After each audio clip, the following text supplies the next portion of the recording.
Smash. Yeah, we level up. I'm gonna climb up the levels, go harder.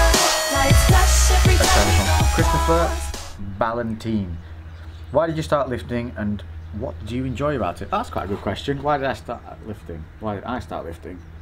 He's aimed at me, but we'll both answer it. I started lifting because I played so much sport at university. Well, actually at college. I played basketball, I played football, I played rugby. I did anything where I could be competitive. I was involved if I enjoyed it. So when I crossed over into more of the university sports fields, which were Thai boxing, I ended up starting Thai boxing there and a bit of boxing, and then rugby became an American football. Rugby and American football became my two major sports at university. Because when I went to the basketball team for trials, there were just a load of egos running around. Nobody passed the ball, and I got up to North of England standard with basketball, and there you were taught you're a team, everyone was together, you're a unit, and I was very used to that. So when I went to the university and everyone was an individual, I did not like it at all, and it just wasn't fun. A lot of my friends who I'd met in the first year were from, I was saying this to you actually the night, they were from boarding schools, and in boarding schools in England, rugby is huge. It's like the #1 sport. You're not in a boarding school, it's football. So they're always rugby, so they got me playing more rugby again, and I was wing, inside, outside, centre, so I was just quick, and because of the basketball I was good with the handling side of it, so got into rugby. It's good with balls. Yeah, very good with the odd shaped ball. Yeah. And so I wanted to start hitting harder in American football as well as a cornerback, and a safety, so I wanted to start tackling harder and hitting harder, and that's why I went and started doing more compound work with the weights, and then I actually just got really addicted to weight training because I saw the progression. And if you look at pictures of me, this is actually a funny one, yeah, because everyone's always whittering about my shoulders and how they can't be so big. You're not natty, bro. You can't be natty with shoulders like that. If you ever see pictures of me at university when I'm 18 or 19, the only thing that grew on me first, shoulders. Yeah. The first thing that overwhelmed everything. It's high testosterone, so I can grow the beard.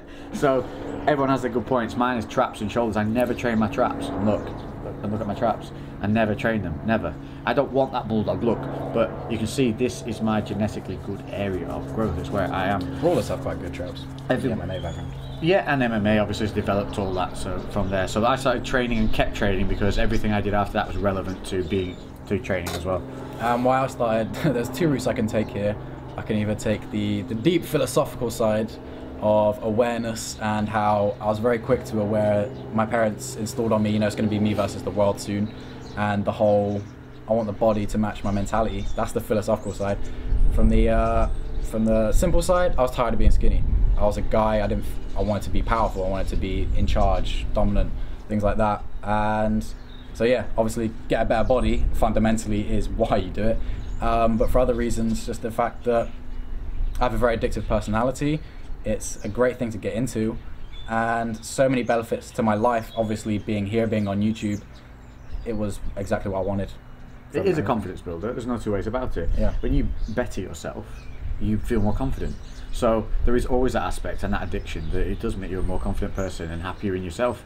It's like people get addicted to plastic surgery. But it was never, I want to say, isn't it? Really, you get addicted. Yeah, but a lot of people think you live for girls. No, you live for yourself. The self-confidence that you get, it's things like that. Because people can't actually believe you don't live for girls. But I suppose it's a bit different being on YouTube and things because it's income, it's support, it's your fans and things. But you start to live for a lot of different reasons, but never live for girls. Actually, do you know the funny thing is when you get to a certain level with lifting, a lot of girls are intimidated by it and actually won't approach you. It's actually you'll see them wandering off with the fashionable skinny guys who have just got abs and literally nothing else. So yeah, lifting for girls is a bit of I think that's died and gone away. Look like Arnold, girls want Justin Bieber. We're getting cold. We're getting cold. I can tell it in your voice. Oh yeah, hoodie on. Where's Lainey from Ireland? Where is she from? She's from Longford, but she lived in Dublin when I met her. How long have you guys been training?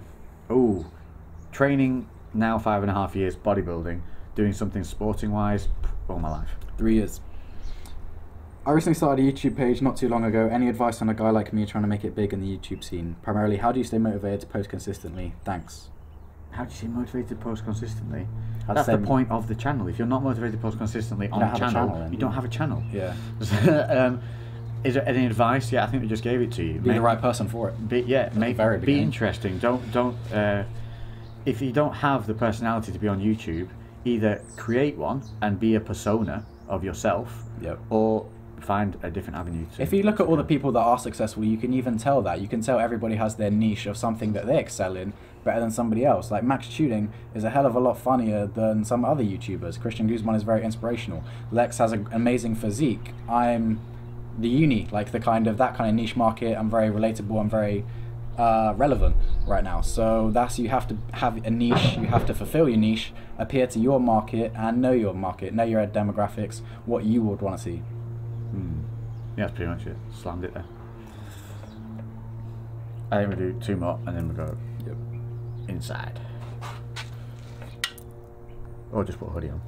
How can I just do this? It's funny. He's gone Vic Frawley, but how often stretching? How often stretching? How often stretching? Not enough. You should pretty much stretch. Well, obviously before every big compound movement, stretch everything out, warm everything up, and then foam rolling 3 times a week would be great. The more the better. Favorite cheat meal? Ooh, I don't really have cheat meals because I'm macros, baby. Yeah.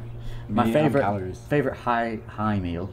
Yeah. I don't know, man. I love food. I just love food. Burgers. A really good mint steak burger with like melted cheese and then hot salsa sauces on it with sweet potato fries. I'm a fan for the 2 for Tuesdays. Italian ham and sweet corn pizza. That's on the menu. Is that? And barbecue ribs.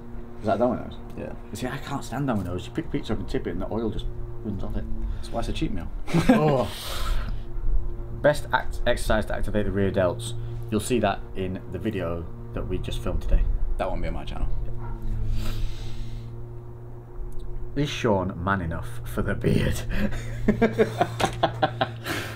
No, because he got up this morning and started shaving. I was chasing Lex with an electric shaver. Have you ever thought of coming to Los Angeles? I was just there, dude.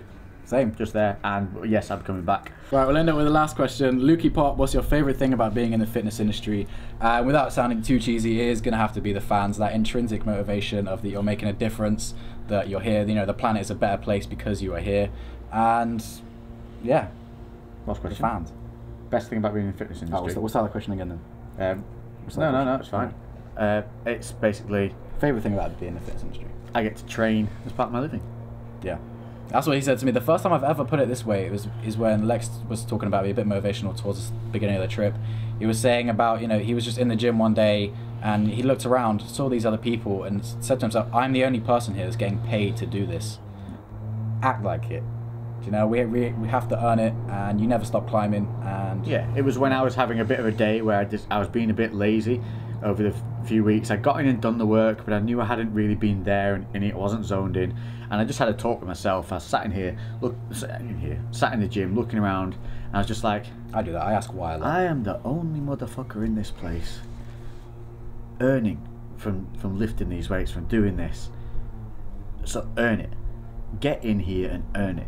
People watch you to want to learn, to see you progress, so fucking get it done. And that was literally it. Turned on the light and everything. I mean, and yesterday is the hardest workout that I've ever had in my life. I'll tell you, I'm well back on form. And that was literally only me. I only dipped for like maybe 10 days, maybe, but to me it felt like a long time. I was just run down. I think I just put too much on my plate. I wasn't sleeping enough. And so it was a refocus, restructure, and just get back to... I think what as well I did say, I'd focused too much on that 5x5. Now you were saying, this is quite a nice little discussion actually, Sean liked the 5x5 because you progressed in the weight. Yeah. And you found it okay. Stroke that ego. Yeah. Stroke it. Now I took the 5x5 a bit far and took it into every exercise.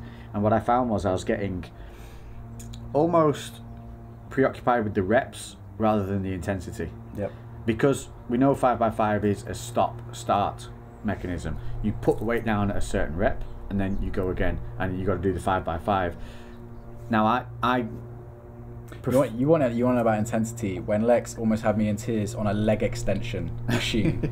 That's intensity. Yeah, but controlled intensity. Controlled intensity, making sure everything was in the right place, doing the right thing, not just like not crazy burnouts, anything like that. It was literally set for set, just they got worse. Yeah. Because the intensity was there. And I think the 5x5 for me personally took away my natural intensity because it made me stop Whereas for me to progress, I need to be able to keep pushing through every set, because otherwise I think I slack off too much in the earlier sets and then don't push hard enough through the end. So yeah, that was a big one for me on the training front of getting me back up. Right, I think that'll do for part 1. Part 2, head over the Sean Thompson TV. We'll post these at the same time so that they'll be up at the same time, so you can just go click. There'll be all the links in the description. Pressure on me now to upload, isn't it? Yeah, because he's only uploads twice a week. Yeah. And so click on the links below in the descriptions for all social media availability, so you know what's going on and when it's going on. Boom, baby. And that wasn't coordinated at all. Oh damn, it wasn't recording. 4, 3, come on, don't be beat. Do not be beat. Up, up, up, up, up.